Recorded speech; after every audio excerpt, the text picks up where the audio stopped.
हर माँ बाप की इच्छा भी होती है और चिंता भी होती है कि किस तरह से हम बच्चों का लालन पालन करें, किन चीज़ों का हम ध्यान रखें।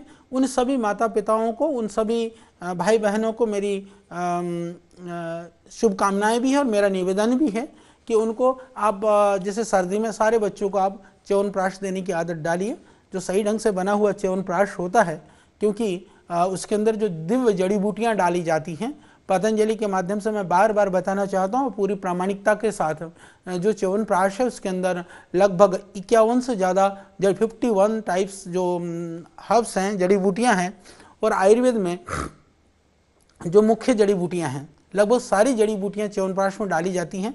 बेस के रूप में आंवले की पिट्ठी होती है, पर जो पका हुआ आंवला होता है उससे उसको तैयार किया जाता है, ताज़ा तैयार किया जाता है।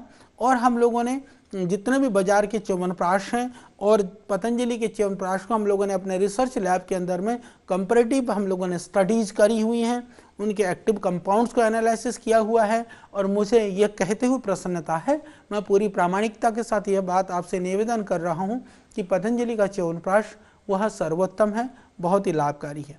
और पतंजलि ने कभी भी यह प्रयास, हमेशा ये प्रयास किया है कि जो शास्त्रीय जो औषधियाँ हैं, शास्त्रीय जो दवाइयाँ हैं, उनको उन्हीं के प्राचीन नामों से ही उसको बनाया जाए। तो यह च्यवनप्राश एक आयुर्वेद का एक ऐसा मानवता के लिए वरदान है, तो इसका आप ज़रूर सर्दी में सेवन कर सकते हैं। और जो पावरवीटा है पतंजलि में, उसको दूध में डाल सकते हैं।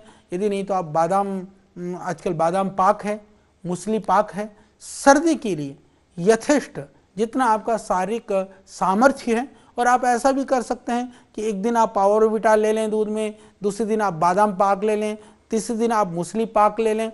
ये प्रतिदिन के हिसाब से भी आप सेवन कर सकते हैं, वो कंटिन्यू भी ले सकते हैं। शारीरिक वीकनेस के लिए, कमजोरी के लिए, ज़्यादा कमजोरी है तो मैं बार बार आपको बताता हूँ, जैसे शिलाजित ले सकते हैं। छोटे बच्चों को भी शिलाजित कोई ऐसा नहीं कि वो जो सेक्सुअल टॉनिक ही है, वो शिलाजित वस्तुतः वह हमारे शरीर की रोग प्रतिरोधक क्षमता को, नर्वस सिस्टम को, हमारे मसल्स को, हमारे बोन को बहुत शक्ति देता है, पूरा इम्यून सिस्टम को बढ़ाता है। तो बहुत थोड़ी मात्रा में बच्चों को भी आप दे सकते हैं शिलाजित। जिसको सर्दी है, बहुत ज़्यादा कफ है, बेलगम है, बहुत वीकनेसेस है, चलने फिरने में, देखने में दुबले पतले बच्चे हैं, तो उनको आप दे सकते हैं। क्योंकि शिलाजित के ऊपर भी हम लोगों ने बहुत ही रिसर्च किया है, अनुसंधान किया है।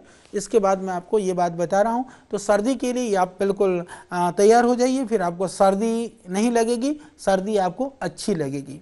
तो इसके लिए ज़रूरी है कि आप अपनी तैयारी करें और फिर डरे नहीं। हम लोग क्या करते हैं कि माताएं बहनें इतनी डरती हैं, बच्चा बाहर निकलेगा, छींक लेगा, सर्दी लग जाएगी। कई लोग तो ऐसे हैं कि रात को सुबह उठते ही जब चलने लगते हैं तो पहले छींकते हैं, उसके बाद में उनका जो है बाहर निकलना होता है। उन सभी लोगों के लिए भी ये जो सरल सरल मैंने उपाय बताए हैं, इनको यदि आप करेंगे तो आप बिल्कुल ठीक रहेंगे।